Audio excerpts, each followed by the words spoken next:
அமீன் என்பவரின் நற்செயல். முன்னொரு காலத்தில் அமீன் என்ற சிறுவன் இருந்தான். அவன் மிகவும் ஏழையாக இருந்தாலும் அவனுடைய இதயம் நல்லதாய் இருந்தது.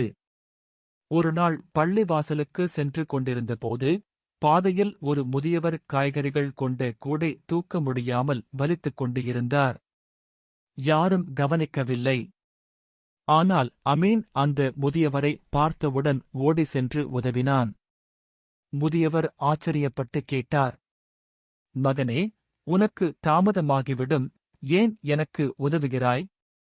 அமீன் சிரித்துக் கொண்டு சொன்னான், அல்லாஹ் நம்மை நம்முடைய பெற்றோருக்கு, அண்டை வீட்டாருக்கு, வயதானவர்களுக்கு உதவ சொல்லியிருக்கிறார்.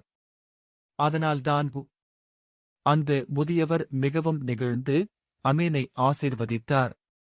கற்றுக் கொடுக்கும் கருத்து: அல்லாஹ்வின் பார்வையில் சிறிய உதவி கூட பெரிய நற்காரியமாக மாறும்.